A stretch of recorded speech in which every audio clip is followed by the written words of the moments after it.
Shalom, bien-aimés dans le Seigneur, nous vous saluons dans le nom précieux et glorieux de notre Seigneur Jésus. Vous êtes en train de suivre votre émission Louons l'Éternel, une émission qui vous est présentée tous les lundis à partir de 20h par le pasteur Philippe Mukenge. Nous sommes dans la joie de pouvoir nous retrouver parce que nous croyons que communier autour de la parole du Seigneur est réellement une grâce. Communier avec le Seigneur, c'est réellement un privilège et nous croyons que tout autour de la parole, le Seigneur nous fait grâce pour que nous soyons bénis, que nous puissions recevoir réellement tout ce dont il a préparé dès avant la fondation du monde. Nous sommes réellement dans la joie de pouvoir communier avec vous. Nous saluons les bien-aimés qui sont en ligne, le bien-aimé Jean-Marie, le bien-aimé Christian. Nous saluons le bien-aimé Charles, que le Seigneur vous soit favorable. Nous saluons tous ceux qui vont pouvoir réellement nous rejoindre au travers le net. Que le Seigneur vous soit favorable, que le Seigneur vous bénisse. Nous sommes dans la joie de pouvoir réellement vous servir. Vous savez que l'émission Louons l'Éternel est une émission qui traite des cantiques. Donc, nous chantons à la gloire du Seigneur et nous voulons chanter selon sa volonté, chanter réellement ses paroles, ses merveilles, chanter ce qu'il est. Voilà, que Dieu vous soit favorable, que Dieu vous bénisse, que Dieu puisse réellement vous assister en toutes choses. La prière que nous faisons à l'Éternel est que le Seigneur de gloire, le maître de l'univers visible et invisible, celui qui est maître des temps et des circonstances, qu'il puisse réellement accorder à tout un chacun de nous ce dont nous avons besoin, qu'il puisse accorder réellement sa grâce et sa miséricorde, qu'il assiste tous ceux qui sont réellement dans les difficultés, tous ceux qui sont dans des problèmes, tous ceux qui sont réellement dans la détresse, que l'Éternel puisse élever sa main et secourir pour la gloire de son nom. Nous sommes véritablement dans la joie de pouvoir réellement recevoir chacun de vous et que chacun de vous nous reçoive aussi chez lui. Que le Seigneur vous soit favorable. Nous saluons les hommes de Dieu qui sont réellement entrés, le bien-aimé Barouani, que le Seigneur vous soit favorable. Le bien-aimé Jean Didier, que Dieu vous bénisse. Nous bénissons Jackie Mukuna, que le Seigneur vous soit très, très favorable. C'est votre serviteur, le pasteur Philippe Mukenge. Nous allons parler réellement de l'Éternel, notre Dieu, qui est au-dessus de tous les dieux. Donc, c'est un cantique que nous chantons. Donc, voilà pourquoi nous avons voulu réellement intituler ce cantique,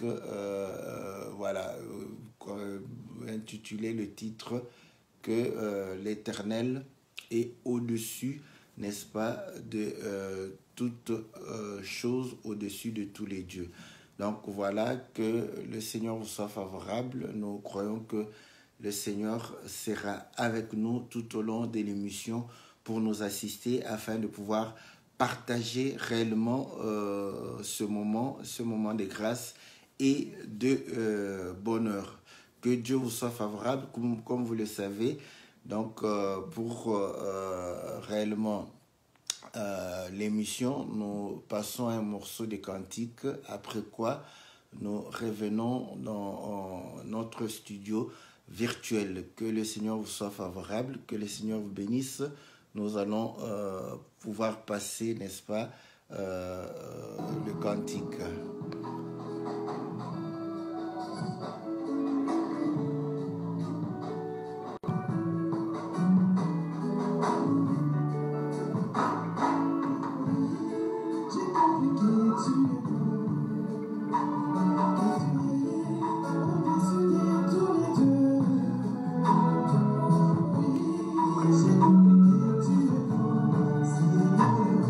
Parce que tu veux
Compris qu'il est grand, il est au-dessus de tous les dieux. Donc, ce cantique est tiré réellement de Psaume 135. Cantique tiré de Psaume 135, je commence au verset 4. « Car l'Éternel s'est choisi Jacob, Israël, pour qu'il lui appartînt. Je sais que l'Éternel est grand, et que notre Seigneur est au-dessus de tous les dieux. Tout ce que l'Éternel veut, il le fait dans les cieux et sur la terre, dans les mers et dans tous les abîmes. Il fait monter les nuages des extrémités de la terre, il produit des éclairs et la pluie, il tire le vent de ses trésors. Il frappa les premiers-nés de l'Égypte, depuis les hommes jusqu'aux animaux. Il envoya des signes et des miracles au milieu de toi, Égypte, contre Pharaon et contre tes serviteurs. Il frappa des nations nombreuses et tua des rois puissants, Sion, roi des Amoréens, Og, roi des Bassans, tous les rois de Canaan, et il donna leur pays en héritage à Israël, son peuple. Voilà, donc nous bénissons notre bien-aimé, le docteur Jean-Pierre Moubenga. Je crois que c'est lui qui a dû mettre, n'est-ce pas, ce psaume de David en musique encore, afin que nous puissions chanter cela. David a peut-être chanté avec le rythme hébreu, n'est-ce pas, avec la manière, les instruments des Hébreux, Et lui, il a chanté avec le rythme que Dieu lui a inspiré. Et voilà, nous avons interprété ce cantique. Donc, il chante que Dieu est grand, il est au-dessus de tous les dieux. Et c'est ce que nous devons saisir et c'est ce que nous devons confesser. Parce que c'est véritablement ce qu'il faut pour que nous puissions comprendre que Dieu est le véritable Dieu et c'est lui qui est au-dessus de tous les dieux. Voilà, nous avons choisi ce cantique et ce thème parce que nous comprenons parfois que les frères et sœurs, tout en priant Dieu, voilà, ils ont parfois l'attitude où ils manifestent réellement le manque de confiance et d'assurance. Et David chante et démontre que Dieu a tué, n'est-ce pas, des rois puissants. Il a réellement détruit les rois qui régnaient à Canaan pour donner ces terres-là en héritage à Israël. Donc ce qui a été élevé a été abaissé. Pharaon qui a été puissant et première puissance à l'époque fut anéanti, donc pour montrer la grandeur de Dieu, la puissance de Dieu. Et l'Écriture dit que j'ai suscité Pharaon à dessein pour montrer ma gloire. Donc vous allez comprendre que ceci, ce sont réellement des choses qui sont arrivées pour que nous puissions nous rassurer que Dieu est au-dessus de tous les dieux. Voilà, que le Seigneur vous soit favorable, que le Seigneur vous bénisse. Donc, il fait ce qu'il veut, donc dans le ciel, sur la terre, dans la mer, dans les abîmes. Donc, vous comprenez que au ciel, nous savons que le ciel est son trône. Donc, nous comprenons qu'il règne là-bas, tout à fait normal, qu'il puisse faire ce qu'il veut là-bas. Et le Seigneur, lorsque il nous montrait comment prier, il a dit, priez notre Père qui est dans le ciel. Et il a dit que nous puissions prier que sa volonté soit faite sur la terre comme au ciel. Donc nous comprenons que lorsque le Seigneur, n'est-ce pas, est en train de montrer qu'au ciel c'est son trône, donc il fait ce qu'il veut, il règne là-bas. Mais sur la terre, vous allez comprendre qu'il a la maîtrise et il fait ce qu'il veut. Il règne sur la terre, sur les mers et dans les abîmes. Or, vous savez que dans les abîmes, nous savons que il y a, n'est-ce pas, les anges dessus qui ont été précipités dans les abîmes. Et vous allez comprendre que c'est le monde démoniaque parce que c'est le monde où Dieu, réellement la lumière de Dieu n'y est point. Voilà. Donc, mais il fait ce qu'il veut même dans les abîmes. Donc, dans les abîmes, Dieu coordonne toutes choses. Donc, tout ceci pour démontrer que rien ne peut échapper, n'est-ce pas, au contrôle de Dieu. Donc, dans les abîmes, vous savez que le chef des abîmes, n'est-ce pas, c'est un démon, n'est-ce pas? Mais là-bas, vous allez comprendre que Dieu fait ce qu'il veut. Donc, ceci démontre à suffisance que l'Éternel est maître, n'est-ce pas, de toutes choses et il fait sa volonté. Vous allez comprendre que ce qui se passe dans les abîmes, c'est la volonté de Dieu. Voilà, donc... Bon, parfois les gens trouvent des mots pour dire que volonté permissive, nous savons que c'est la volonté de Dieu. Donc, quand il ordonne et les choses arrivent telles qu'il les décide. Voilà. Nous allons, parce qu'au ciel, vous savez, bon, c'est tout à fait normal que nous puissions comprendre que tout se passe comme le Seigneur le veut, parce que là-bas, il règne, son trône est réellement... le ciel est le trône de Dieu. Écoutez maintenant, nous prenons une écriture pour voir qu'il a le pouvoir même dans les abîmes. Nous prenons l'écriture d'Apocalypse, Apocalypse au chapitre 9. La Bible dit ceci. Je commence au premier verset. Le cinquième ange sonna de la trompette et je vis une étoile qui était tombée du ciel sur la terre. La clé du puits de l'abîme lui fut donnée. Et elle ouvrit le puits de l'abîme et il monta du puits une fumée comme la fumée d'une grande fournaise. et le soleil et l'air furent obscurcis par la fumée du puits. De la fumée sortirent des sauterelles qui se répandirent sur la terre, et il leur fut donné un pouvoir comme le pouvoir qu'ont les scorpions de la terre, et il leur fut dit de ne point faire de mal à l'herbe de la terre, ni à aucune verdure, ni à aucun arbre, mais seulement aux hommes qui n'avaient pas le sceau de Dieu sur le front. Il leur fut donné non de les tuer, mais de les tourmenter pendant 5 mois, et le tourment qu'elle causait était comme le tourment que cause le scorpion quand il pique un homme. En ce jour-là, les hommes chercheront la mort, et ils ne la trouveront pas, ils désireront mourir, et la mort fuira loin d'eux. Ces sauterelles ressemblaient à des chevaux préparés pour le combat. Il y avait sur leur tête comme des couronnes semblables à de l'or, et leurs visages étaient comme des visages d'hommes. Elles avaient des cheveux comme les cheveux de femmes, et leurs dents étaient comme les dents, n'est-ce pas, des lions. Donc, vous allez comprendre que les abîmes, n'est-ce pas, obéissent réellement à la voix de Dieu. Donc, vous allez comprendre. Quand on ouvrit, l'ange sonna, donc l'étoile tomba, on donna. Donc, la clé a été donnée. L'étoile n'avait pas la clé a été donnée. On lui donna la clé. D'où était la clé? Vous allez comprendre que la clé était entre les mains de Dieu.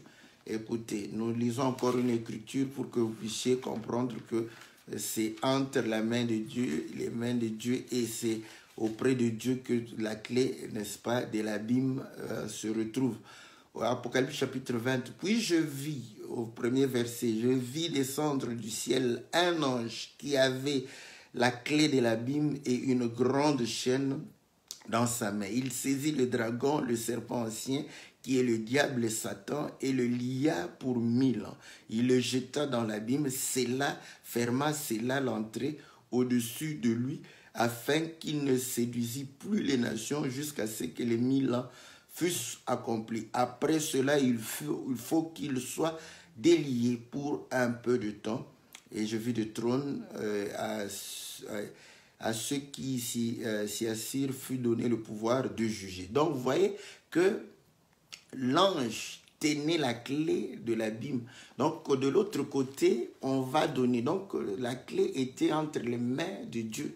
Voilà. Donc, il fait ce qu'il veut. Au ciel, sur la terre, n'est-ce pas, dans les mers et dans les abîmes. Donc, nous sommes allés dans les abîmes où vous allez comprendre que quand on rentre en Apocalypse chapitre 19, voilà pourquoi je voulais continuer la lecture. Au verset 10, elles avaient des queues semblables à des scorpions et des aiguillons, et c'est dans leur queue qu'était le pouvoir de faire du mal aux hommes pendant 5 mois. Elles avaient sur elles comme roi l'ange de l'abîme, nommé en hébreu Abaddon et en grec Apollyon. Voilà. Donc, vous voyez, donc, les abîmes, il y a quand même un chef, mais ce chef obéit, n'est-ce pas, aux ordres de Dieu, parce qu'ils en avaient la capacité de tuer, mais il leur a été donné le pouvoir, l'ordre de ne pas tuer, mais de tourmenter. Donc vous comprenez que Dieu fait ce qu'il veut. Au moment où il dit que maintenant, vous allez tourmenter, vous n'allez pas... Et la mort a même fui. Donc les gens vont chercher, les gens qui voudront se suicider seront incapables de pouvoir se suicider. Donc vous allez comprendre que Dieu décide de tout. Écoutez, le Seigneur lui-même va pouvoir, lorsqu'il va se présenter à Jean, la Bible dit ceci au chapitre 1 d'Apocalypse, au verset, nous parlons de l'Éternel, notre Dieu, qui est au-dessus de tous les dieux. Donc nous commençons dans les abîmes parce que c'est là où il y a les démons, les sorciers. Parce que je sais qu'aujourd'hui, beaucoup de gens prient, mais ils ont peur des sorciers, des démons, ils ont peur de tous ces gens-là. Mais pourtant, Dieu que nous prions, le Seigneur que nous servons, est au-dessus de tous les dieux. Donc vous allez comprendre que nous sommes allés dans les abîmes pour comprendre qu'ils sont sous l'autorité de notre Dieu, de notre Seigneur. Écoutez, dans le livre d'Apocalypse, Apocalypse chapitre 1, au verset 17, « Quand je le vis, je tombais à ses pieds comme mort. Il posa sur moi sa main droite en disant, « Ne crains point, je suis le premier et le dernier. Et le vivant, j'étais mort et voici, je suis vivant au siècle des siècles. Je tiens les clés de la mort et du séjour de mort. » Donc le Seigneur tient les clés de la mort et du séjour de mort. Donc ceci voudrait dire que pour que quelqu'un passe, n'est-ce pas, dans la mort, c'est le Seigneur qui lui ouvre. Donc, il ouvre et l'homme passe, il meurt. Tant qu'il n'ouvre pas, donc l'homme ne mourra pas. Pour démontrer que nos vies sont entre les mains du Seigneur. Donc nul ne peut les arracher parce que c'est le Seigneur qui décide. Le Seigneur décide quand est-ce que nous mourrons. Donc c'est lui qui décide, pas quelqu'un d'autre. Ce ne sont pas des sorciers de ta famille. Ce ne sont pas, n'est-ce pas, tes frères ou tes sœurs. Ce ne sont pas tes ennemis qui vont décider quand est-ce que tu mourras.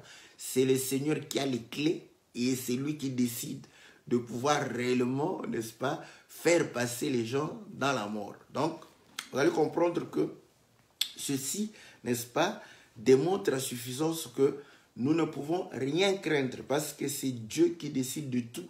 Il est le maître de tous les temps et des circonstances. Donc, rien ne peut nous arriver sans qu'il en soit l'auteur. Voilà pourquoi dans Lamentation, lorsque Jérémie s'est lamenté, il a compris que le malheur ne peut pas atteindre une ville sans que l'Éternel n'en soit l'auteur. Donc, vous allez comprendre que c'est de cette manière, parce que vous pouvez voir des ennemis venir apporter le malheur, mais c'est l'Éternel qui en est l'auteur. Il leur donne, n'est-ce pas, cette capacité, il leur donne ce droit-là. Parce qu'Israël, c'était le peuple de Dieu, c'était le peuple qui était gardé par le Seigneur. Donc, le Seigneur pouvait éloigner ses ennemis. Maintenant, le Seigneur suscitait, c'est le Seigneur qui suscitait les ennemis à Israël. Donc, quand Israël est attaqué, quand on attaque Israël et qu'Israël est réellement battu, Israël ne doit pas s'en prendre à ses ennemis. Israël aller auprès de Dieu. Vous allez comprendre que c'est auprès de Dieu qu'Israël était en train de pouvoir réellement se lamenter. Rappelez-vous, vous allez comprendre que le roi, je crois, Ézéchiel, si je ne me trompe, va pouvoir réellement aller au moment où Babylone était en train, ou Syrie était en train de pouvoir terrasser tous les rois de la terre.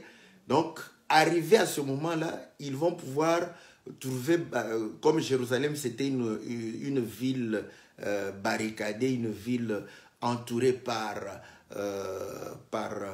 des murs, n'est-ce pas? Ils étaient dans l'incapacité de pouvoir pénétrer à Jérusalem. Ils ont commencé à assiéger Jérusalem et Rabshakeh qui a été envoyé va pouvoir parler en hébreu ou en araméen parce qu'il le comprenait. Je crois qu'il a parlé en hébreu pour leur dire que voilà, ne pensez pas que votre roi va vous délivrer ou vous dire que votre Dieu va vous délivrer de notre main. Parce que nous avons pu attaquer les nations et leurs dieux ne les ont pas délivrés. Voilà.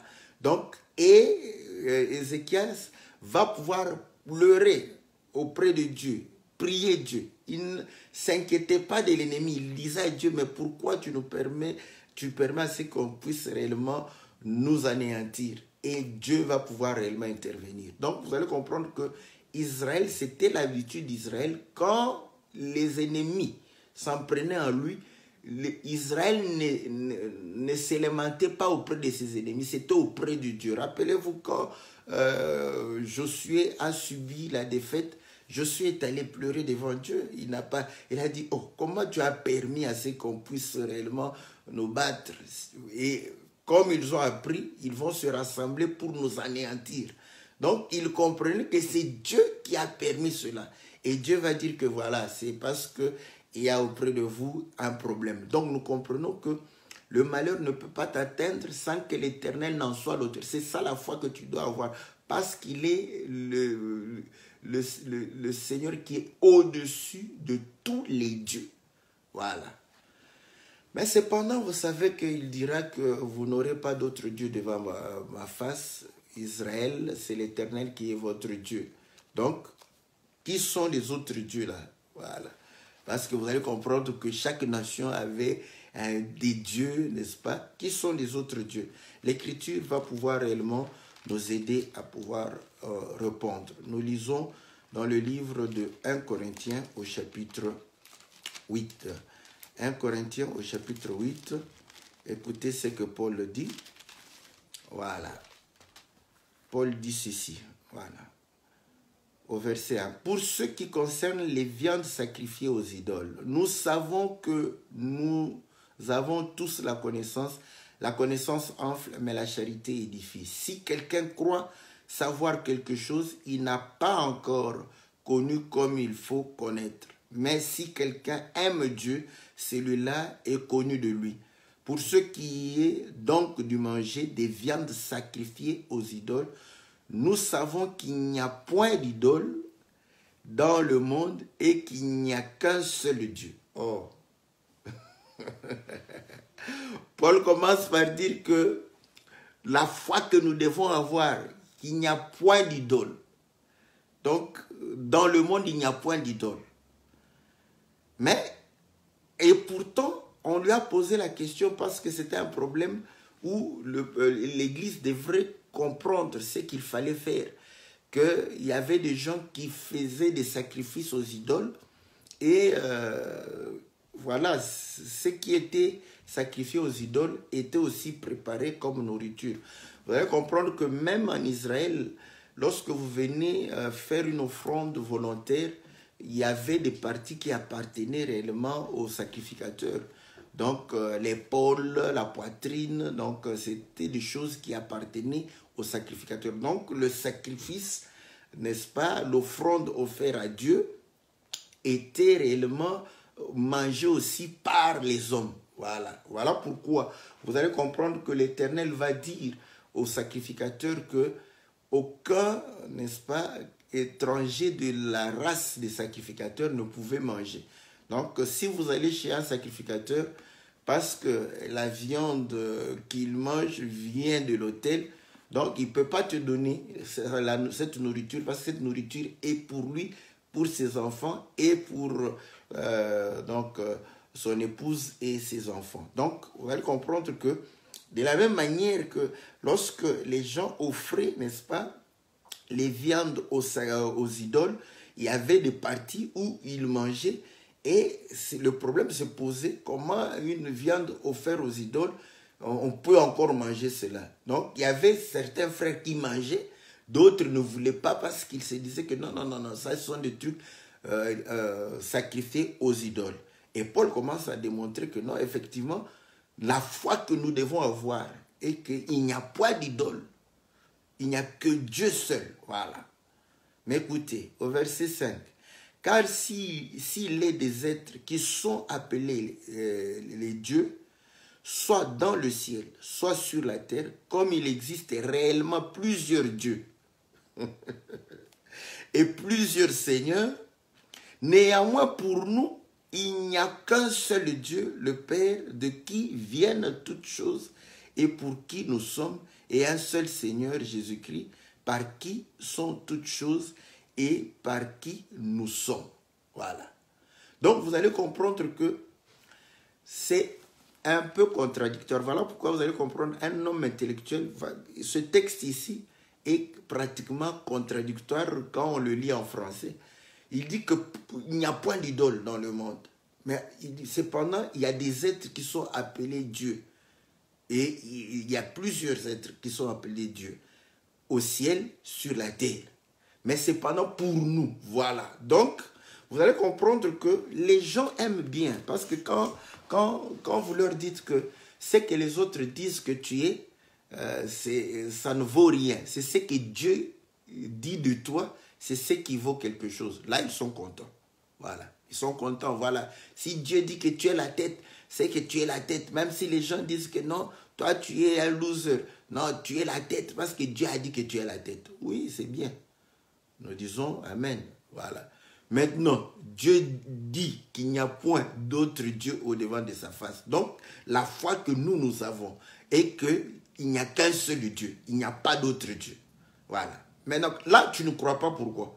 Pourquoi tu ne crois pas? Parce que tu crois que quand Dieu dit que tu vas te marier, donc tu vas te marier. Donc, même si ta tante dit que toi, tu ne te marieras jamais, on t'encourage pour dire que ce que Dieu a dit pour toi s'accomplira. Ce que les hommes disent pour toi, sur toi n'est rien. C'est nul et sans effet. Nous disons Amen.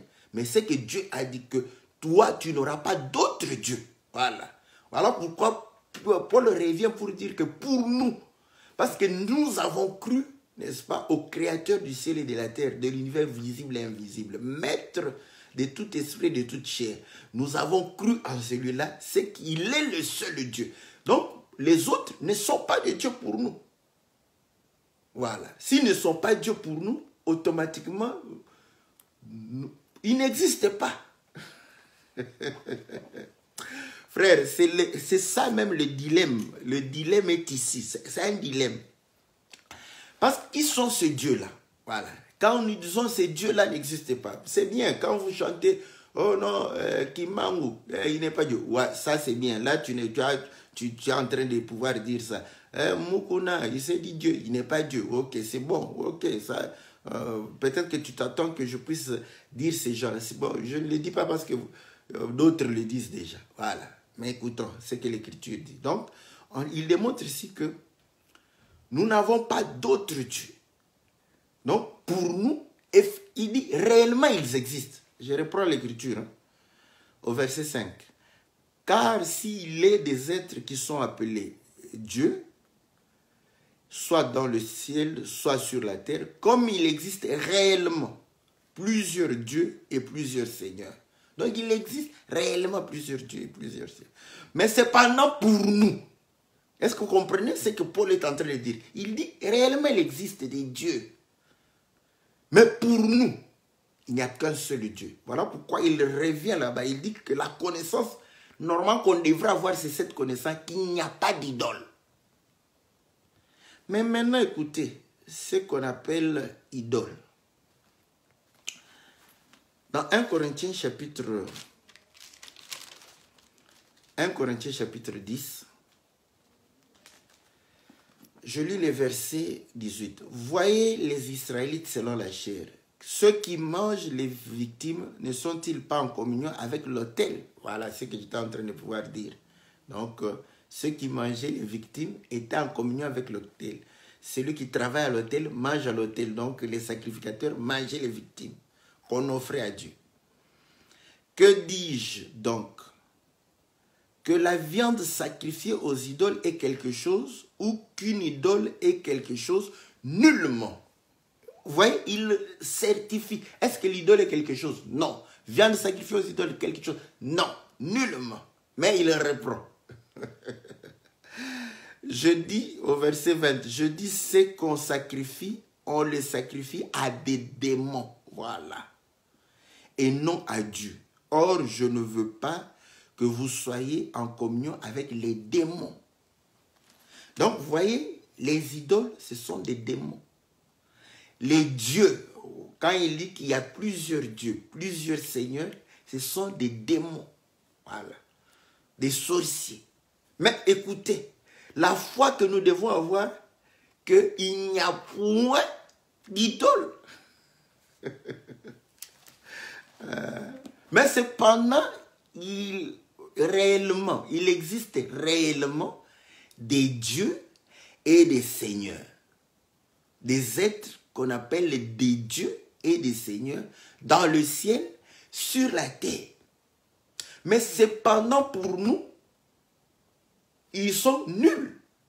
Ils n'existent point parce que nous n'avons qu'un seul Dieu. Voilà.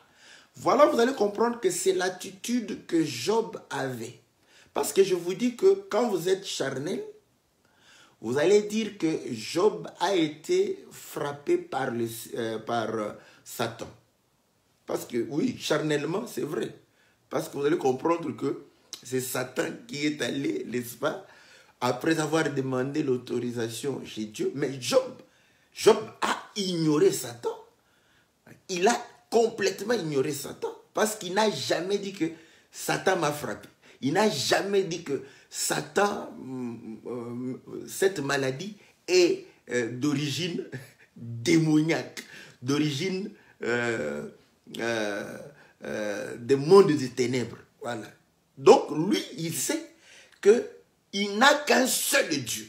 Ce seul Dieu, c'est réellement l'Éternel. Voilà pourquoi, quand il y avait la mort, il dit, Dieu a donné, Dieu a repris. Mais lui, il n'a pas dit que non, ma tante a bouffé les enfants, ou il n'a pas dit ça. Ouais. Donc, et pourtant, ce qu'il a vécu là-bas, si toi tu vivais cela, tu allais réellement, au lieu de chercher la face de Dieu, tu vas pouvoir chercher qui est en train de te faire. Nous avons la réponse. Qui est en train de te faire? C'est Dieu.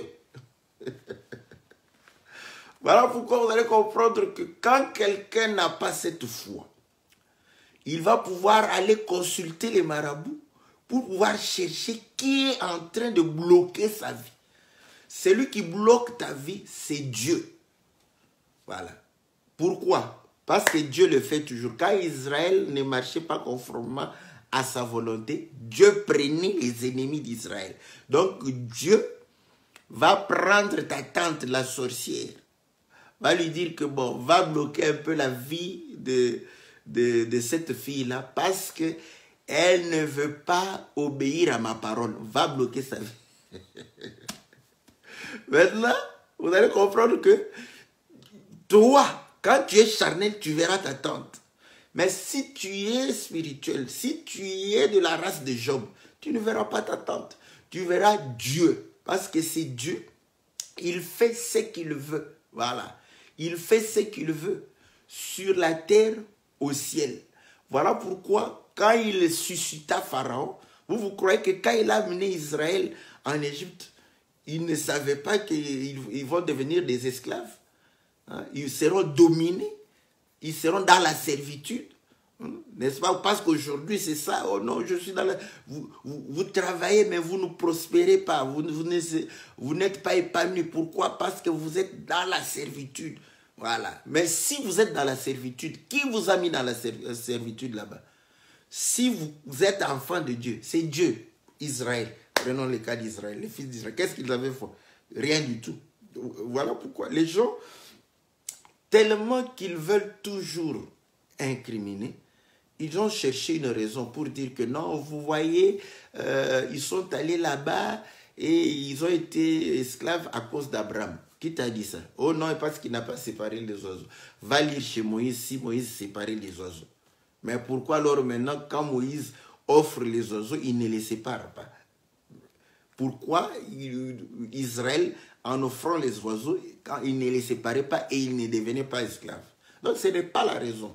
Dieu, de son propre gré. Prenons, parce qu'il parle d'une manière ou d'une autre. Maintenant, lorsque Abraham est descendu en Égypte, vous allez comprendre que il va prendre Abraham, va prendre sa femme, donner l'espace à Pharaon pour que Pharaon puisse dominer sur elle. Ouais? Donc, qui a livré Sarah? C'était Abraham. Donc, prenez-la, c'est ma soeur. Donc, Pharaon a dominé sur Sarah. De la même manière, parce que Sarah, c'est sa chair. Israël, c'était sa chair. C'était ses fils, c'était sa chair. Donc, Dieu n'a fait que répéter.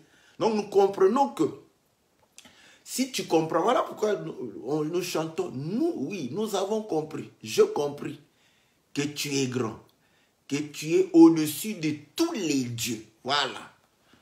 Maintenant, vous allez comprendre que le diable, c'est le dieu de ce siècle. Voilà. Donc, il est au-dessus du diable. Il est au-dessus des démons. Il est au-dessus des sorciers. Il est au-dessus, n'est-ce pas, des êtres du monde des ténèbres. Il est au-dessus d'eux. Ils obéissent à son ordre. Voilà pourquoi nous avions lu l'écriture de Apocalypse chapitre 19, où l'abîme sera ouverte et les sauterelles, les esprits qui vont sortir de là, ont l'ordre. Donc Dieu leur donne l'ordre. Il dit que voilà, allez tourmenter ces gens, mais ne les tuez pas. Et ils obéissent. Ils obéissent. Ils ne vont pas au-delà de ce que Dieu leur a donné. Parce qu'ils obéissent. Qui peut bouder la volonté de Dieu? Personne. Que ce soit le diable, que ce soit les sorciers, les démons, personne ne peut bouder, n'est-ce pas, l'ordre de Dieu. Donc nous comprenons qu'il est au-dessus de tous les dieux. Et tout ce qu'il veut, il le fait. Au ciel, sur la terre, dans les mers, dans les abîmes. Donc, quand il ouvre les abîmes, il donne les ordres. Et ça exécute exactement.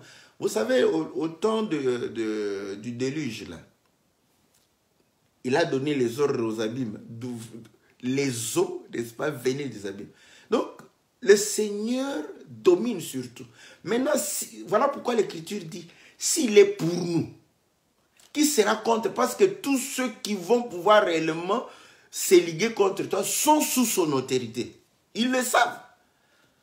Vous savez, quand le Seigneur a rencontré les démons ont compris. Ils ont dit que mais ce n'est pas notre ordre. Qu'est-ce que tu viens faire maintenant? Ils savent aussi que l'heure qui leur a été donnée. Donc, ils savent que même ce n'est pas l'heure que tu subisses, que nous puissions subir le jugement.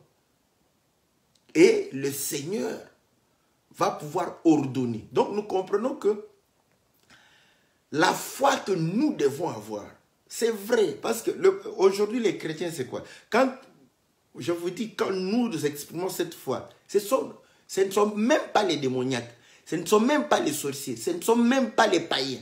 Ce sont des frères qui viennent nous dire, oh non, vous ne croyez pas aux sorciers, vous ne croyez pas, vous voulez qu'on croie en quoi? Ça, au moins, Dieu nous a fait cette grâce de ne pas croire aux sorciers. Oh non, vous voyez. Mais je dis ceci. Le problème est que quand tu es conscient que ta vie ne marche pas, va chez Dieu. Mets-toi devant la face de Dieu. Répands-toi. Prends ton cœur, déverse devant le Seigneur. Mais c'est ce que moi je lis ici. Tu veux que je t'enseigne quoi? Je n'ai pas d'autre chose à t'enseigner. La démonologie. Frère, vous savez, nous pouvons bien enseigner, parce que les gens qui enseignent la démonologie, ce sont des démons. Parce que le problème, c'est quoi? Ils ne font que répéter ce que... Parce que quand ils vont commencer à parler, lisez la Bible, vous ne verrez rien de ce qu'ils vont dire là, dans la Bible. C'est nous qui pouvons parler de ces démons-là par rapport à la Bible. Mais on n'en parle pas. Voilà, vous voyez que Paul, lisez les apôtres, vous verrez que jamais... Oh, nous allons écouter le témoignage d'une sœur. Allez, on écoute là-bas. Vous voyez, moi j'étais une sorcière, j'étais la secrétaire particulière du diable. Mais surtout, ça c'est curieux, c'est surtout les Congolais.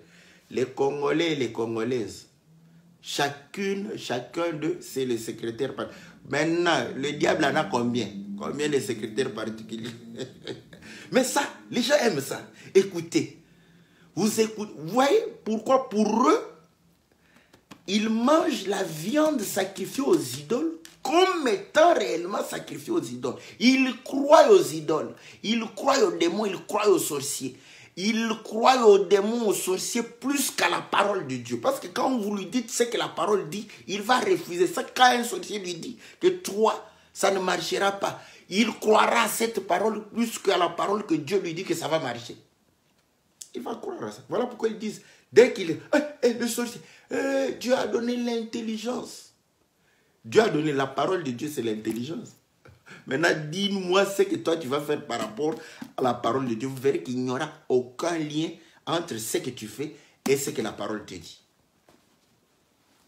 Parce que tu n'as pas encore compris que Dieu est réellement grand et il est au-dessus de tout.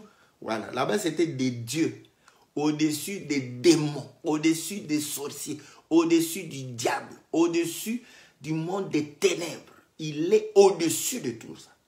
Et ce monde obéit. Tu n'as pas besoin. Je ne sais pas pourquoi les gens ont besoin de savoir ce qui se passe dans le monde des ténèbres. Ça va t'édifier. En quoi? En quoi ça va t'édifier? Nous cherchons à connaître les mystères du royaume. Toi, tu cherches à connaître les mystères du monde des ténèbres. Là, c'est quelqu'un qui suit beaucoup de films, les films d'Hollywood. Parce que dans les films d'Hollywood, dans la guerre, il faut connaître, ouais, ils disent, il faut connaître l'ennemi pour réellement savoir, oui, mais le Seigneur connaît le diable plus que toi. Il connaît les démons plus que toi. Il connaît le monde des sorciers. Il y a une écriture qui dit que les abîmes et les séjours sont devant l'Éternel. Il y voit là-bas comme si c'était en plein jour. Il sait, il connaît. Donc c'est à lui de nous enseigner. Mais lui, il ne nous a pas enseigné ce que toi, tu veux écouter là. Il n'a pas enseigné ça. Vous croyez que le Seigneur... Il n'a pas enseigné. Ce qu'il a enseigné, il dit que le diable est rusé. Voilà. Ouais. Donc, il nous parle comment est-ce que le diable agit. Mais quand on te dit ces choses-là, mais tu refuses de croire. Le Seigneur démontre, il dit ceci.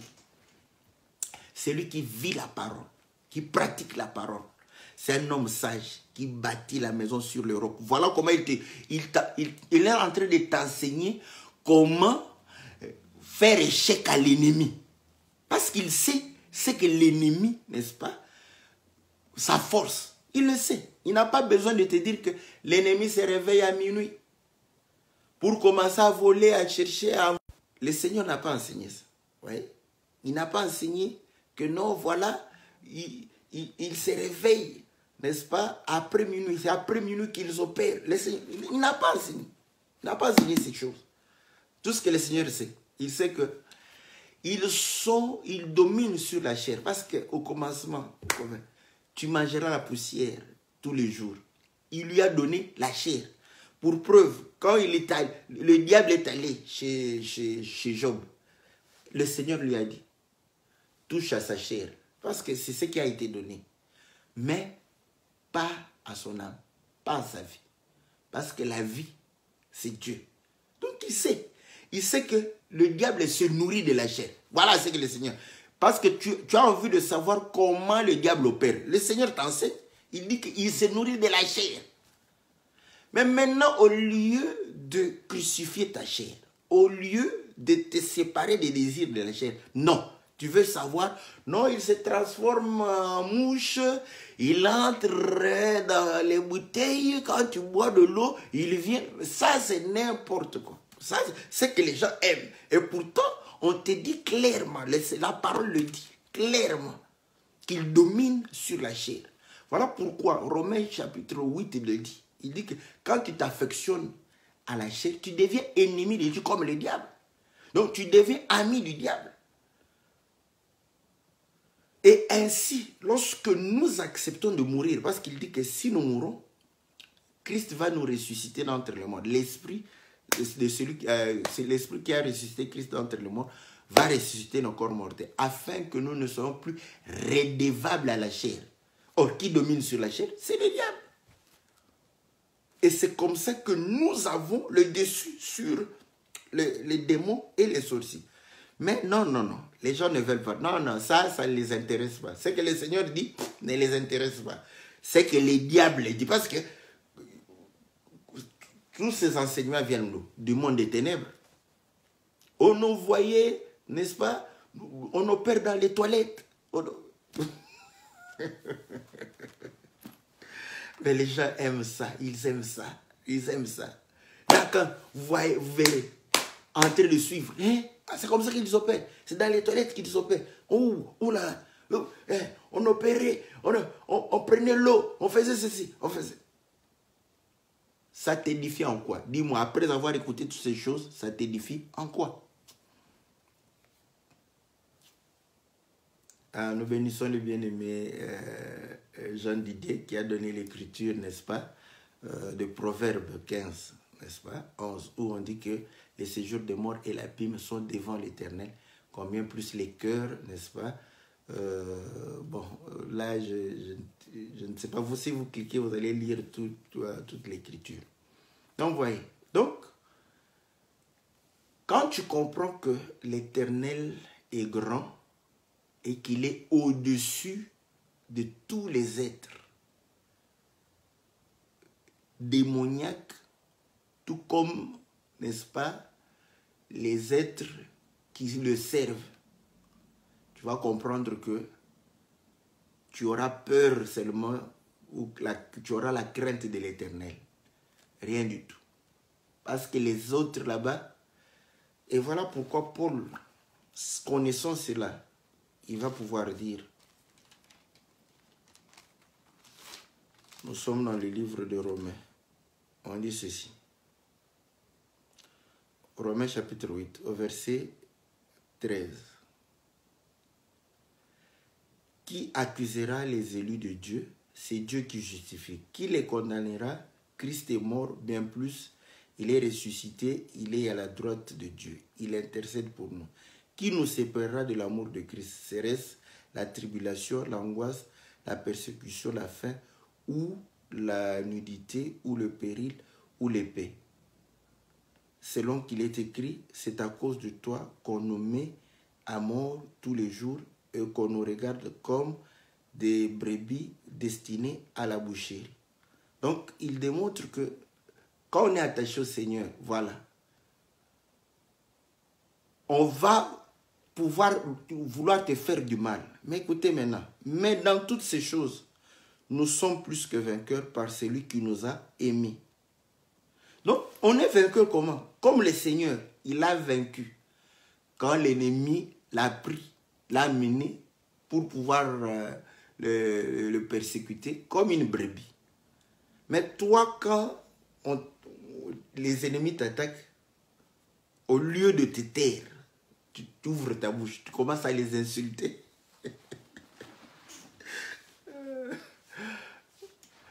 Donc, à ce moment, tu es dans le péché.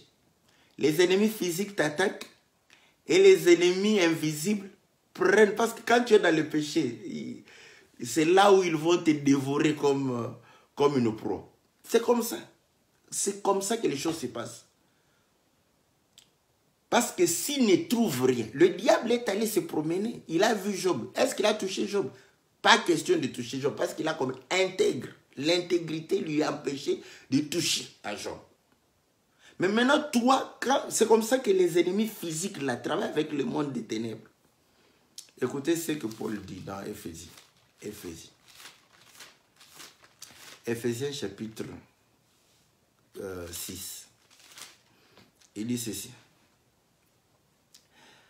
Au reste, au verset 10, fortifiez-vous dans le Seigneur et par sa force toute puissante, revêtez-vous de toutes les armes de Dieu afin de pouvoir tenir ferme contre les ruses du diable.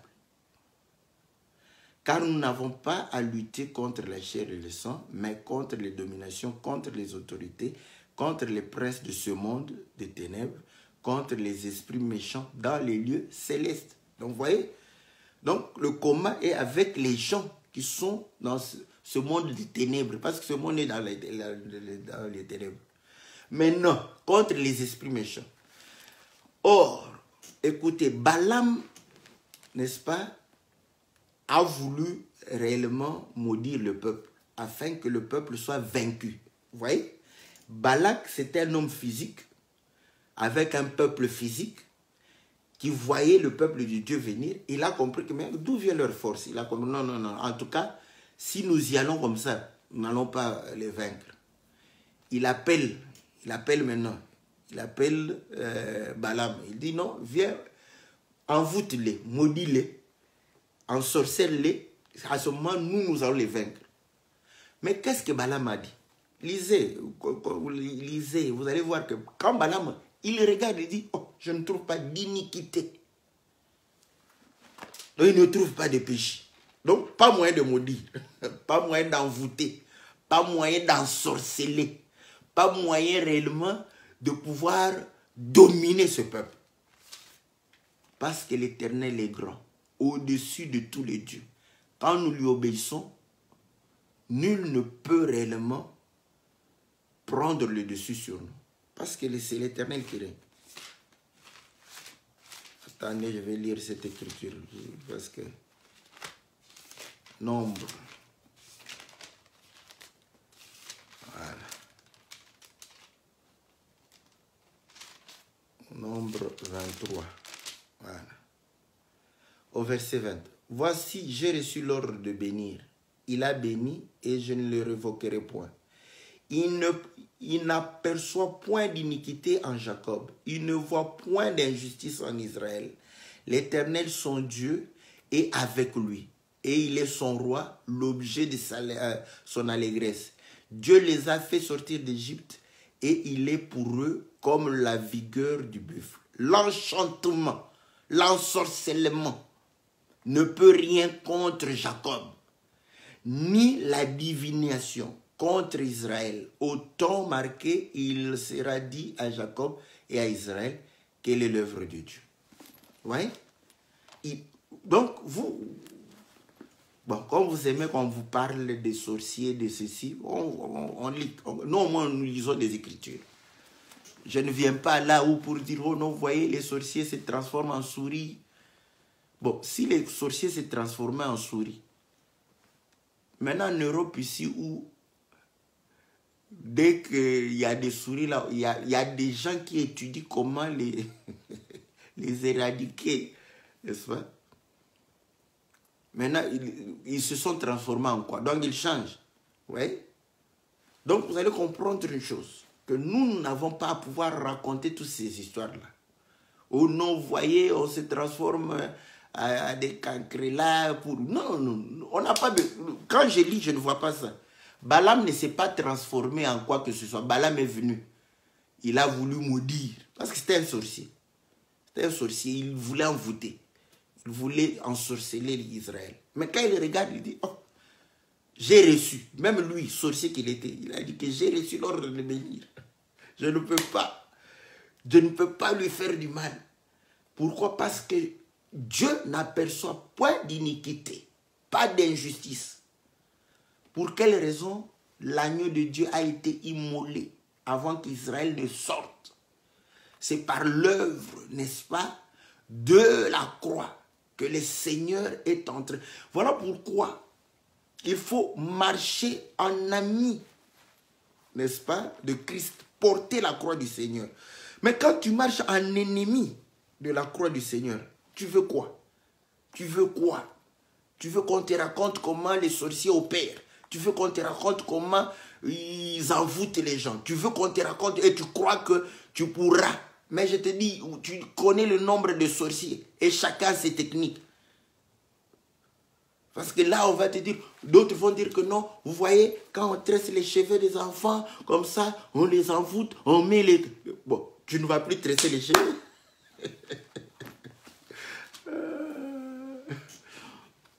D'autres non, vous voyez, tout ça, on s'en fout. Moi, je te dis, on s'en fout. Je m'en fous de savoir. Parce que quand je lis la Bible ici, je n'ai pas vu tout ça. Tout ce que je sais, que le monde des ténèbres n'aime pas la lumière. Et la Bible dit, le diable rôde comme un lion rugissant, cherchant qui dévore. Je sais ça. Le Seigneur m'a dit que le diable a mis de la chair. Il ne mange que la chair. C'est que quand tu es charnel, tu es la proie de l'ennemi. Voilà, c'est que je sais. Parce que tu te dis qu'il faut connaître l'ennemi pour le combattre. Dieu le connaît mieux que toi. Voilà pourquoi Dieu dit qu'il est charnel. Donc, si tu restes charnel, tu seras sa proie. Voilà pourquoi tu dois crucifier. Voilà, à la croix, la Bible dit qu'il l'a dépouillé. Voilà. Voilà ce que le Seigneur te montre. Non, ça tu n'aimes pas. Tu n'aimes pas. Non, tu attends quand quelqu'un va dire, non, j'étais sorcière, nous avons mangé Oh, vous savez comment on mange les gens? On a des pilons là. Là, tu as des pilons. Hey, vous avez des pilons? Hey, comment ça s'est fait? On a des pilons quand on vient. On frappe pas un pilon. Allez, l'homme meurt directement. On le bouffe. Mais quand eux bouffent, vous prenez l'homme, vous allez enterrer là-bas. Pose-toi la question maintenant comment ils l'ont bouffé. Oui. Donc, même aujourd'hui, auparavant, n'est-ce pas? Quand quelqu'un tombait en Afrique comme ça, tombait, oh non, on a pris le pilon, on a tapé le pilon sur lui. Mais maintenant, est-ce qu'ils le disent encore? Dès que l'homme blanc vous a montré qu'il y a AVC, il y a des crises cardiaques. Maintenant, quand quelqu'un tombe comme ça, hey, il a fait l'AVC. Au lieu de... Pourquoi vous ne dites plus qu'on lui a donné un pilon sur la tête? Oui. Donc les gens aiment écouter les gens. Mais ils oublient, ils ne comprennent pas que l'Éternel est grand. Il est au-dessus de tous les dieux. Et il fait ce qu'il veut au ciel, sur la terre, même dans le monde des ténèbres. Il fait ce qu'il veut. Vous savez, Akab, on voulait... Le Seigneur a appelé, pour vous montrer, il a appelé toute son armée. La Bible dit qu'ils étaient à droite et à gauche. Il pose la question maintenant. Il pose la question. Qui peut aller séduire Akab? Vous croyez que les anges Gabriel ont répondu à cette question? Ils n'ont pas répondu. Vous croyez que Michel a répondu? Il n'a pas répondu. Maintenant, qui répondait? C'était des démons. Oui? Des démons qui répondaient. Oui? Donc même eux, ils savent. Quand un démon, le Seigneur, lui, parce qu'il a la maîtrise, un démon vient. Oh non, vous voyez, moi je vais aller là-bas, je serai l'esprit d'impudicité. Tu as dit non, ça, non. Parce qu'il a compris que David, quand il a voulu à un soldat le tromper, n'est-ce pas, avec un désir de la chair, le soldat dit non, non, non, quand je suis en guerre, je me prépare à ne pas toucher les femmes. Donc, automatiquement, tu ne sauras pas parce qu'ils savent que nous allons en guerre. Pas toucher les femmes, pas penser aux femmes. Donc, difficile d'être trompé. Donc, ils ont commencé à parler. Dieu, regarde, oh non, non, non, pas ceci. Un autre vient, non, je serai esprit de ma dans les prophètes. Il dit, oh, ça c'est bon. Vas-y. Parce qu'il comprend qu'Akab voudra consulter l'Éternel. Maintenant, quand tu as un mensonge dans les bouches des prophètes, automatiquement, tu l'as. Voilà. Donc, Dieu, n'est-ce pas, commande même les démons.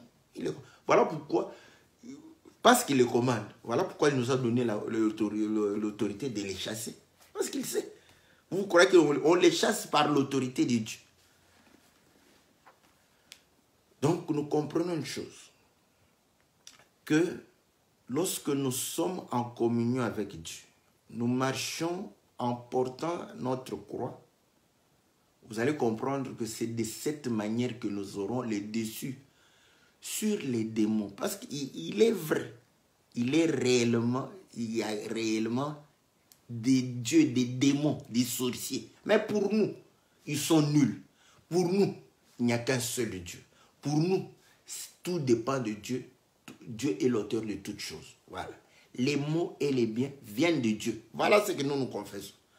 Maintenant, les démoniaques vont dire que non, non, seulement les biens viennent de Dieu, mais les mal, ça vient des démons, des sorciers. Voilà pourquoi ils voient des sorciers partout. Donc, si tu n'es pas sorcier, c'est ta tante qui sera sorcière. Si tu n'as pas de tante, c'est ton frère. Parce que si tu n'as que la famille comme que ton frère ou ta soeur, tu finiras par croire qu'il est sorcier. Parce que si ça ne marche pas, donc il doit y avoir un sorcier quelque part. Oh Seigneur. Que le Seigneur nous soit favorable. Vous voyez?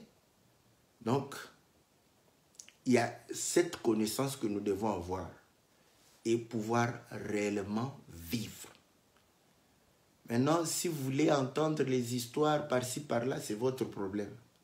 Nous, voilà, c'est comme ça que, très souvent, il y a des frères comme ça. Oh non, vous ne croyez pas aux sorciers. Nous croyons qu'il y a des sorciers, mais nous croyons qu'ils n'ont aucun pouvoir sur nous. Voilà ce que nous croyons. Ils n'ont aucun pouvoir. Voilà pourquoi nous les ignorons.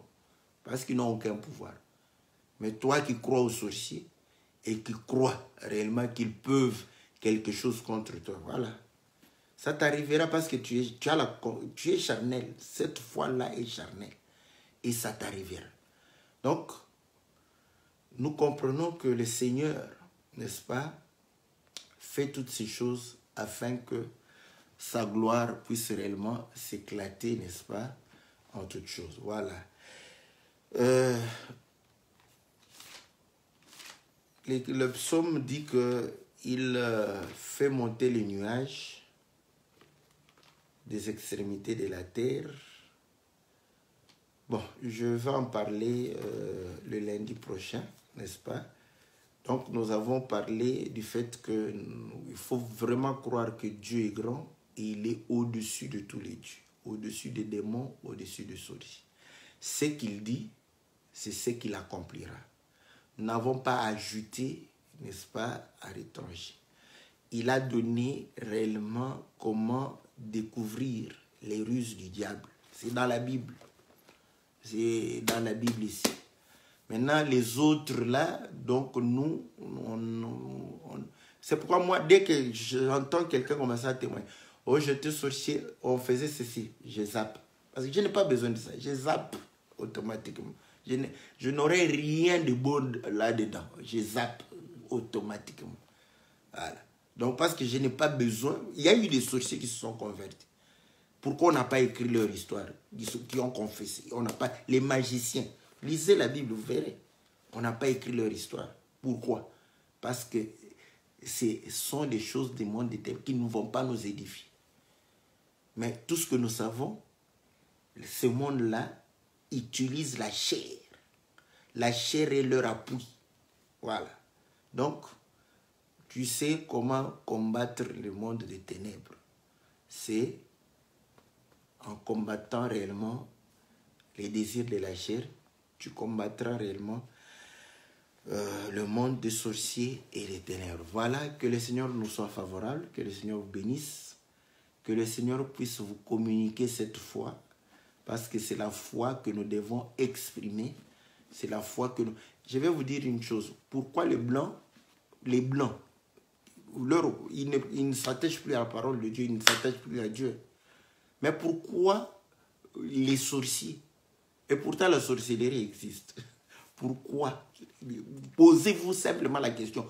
Pourquoi les Blancs, la sorcellerie n'a pas trop d'influence sur eux? Pourquoi? Parce qu'ils n'y croient pas. Point bas. Ils n'y croient pas. C'est simplement ça. Ils ne croient pas à la sorcellerie. Point bas. Et pourtant, vous, Jeanne d'Arc a exterminé les sorcières. Vous croyez qu'eux ne croient pas aux sorciers? Ils croient aux sorciers. Donc, je prends ça pour démontrer que nous en faisons parfois trop. Donc, en fait, nous faisons l'apologie de la sorcellerie et des démons croyant servir le Seigneur. Que le Seigneur nous aide, que le Seigneur nous fasse comprendre sa parole, afin que nous puissions vivre réellement la puissance de Dieu, dans le nom puissant et glorieux de notre Seigneur Jésus. On se retrouve par la grâce de Dieu le mercredi pour l'émission que la Bible parle. Et le lundi, on va revenir pour prendre le fait parce que c'est lié vraiment à ce qu'il est en train de pouvoir dire. Donc, il fait lever les nuages des extrémités de la terre. Il produit les éclairs et la pluie. Il tire le vent de ses trésors. Donc, le vent vient des trésors de Dieu. Voilà, que le Seigneur vous soit favorable, que le Seigneur vous bénisse. Nous nous retrouvons lundi et mercredi. Donc, pour mercredi prochain, que le Seigneur va pouvoir réellement nous soutenir au travers de l'émission que la Bible parle. Que Dieu vous bénisse dans le nom puissant et glorieux de notre Seigneur Jésus. Amen.